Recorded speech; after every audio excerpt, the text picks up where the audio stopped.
প্রিয় দেশ এবং প্রবাস কাছে এবং দূরে যেখান থেকে দেখছেন, তো আপনাদেরকে আরেকটা বিষয় জানিয়ে রাখি যে পানিহাতা মিশনে আসবেন, ঠিক আছে, নদীতে নামবেন, এটাও ঠিক আছে। এরপরে আপনারা কিন্তু কখনোই ভুল করে এটার এই পশ্চিম দিকে যাবেন না। এখানে পশ্চিম দিকে কয়েকদিন আগে কিন্তু দুইজন মানুষ ডুবে মারা গেছে।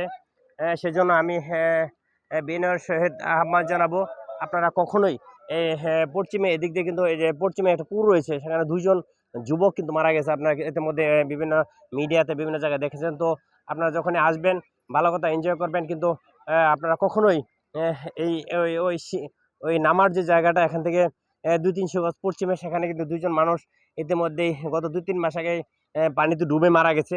সেখানে কিন্তু কখনোই যাবেন না। তো এখনও যারা আসেন না, এই সুন্দর উপভোগ করার জন্য আসবেন, এবং এখানে যে নিরাপত্তা বাহিনী রয়েছে তাদের কথা মেনে এরপরে কিন্তু আপনারা এখানে আনন্দ ফুর্তি করবেন, কোনো সমস্যা নেই। এখানে কিন্তু জিরো পয়েন্ট রয়েছে, অনেকেতে কিন্তু মধ্যে কিন্তু জিরো পয়েন্টে চলে গেছিলো। তো সেখানে কিন্তু কোনোভাবেই যাওয়া যাবে না। জিরো পয়েন্ট যদি যান তাহলে আইনের পেঁচে পড়তে পারেন। তাই আইনি বাধাকে অপেক্ষা করে আমাদের কিন্তু অবশ্যই জিরো পয়েন্টে যাওয়া ঠিক নয়। তাই সকলে সুস্বাস্থ্য এবং ঈদ সুন্দর হোক এই কামনা করে সবাইকে ধন্যবাদ। আসসালামু আলাইকুম ওয়া রাহমাতুল্লাহ।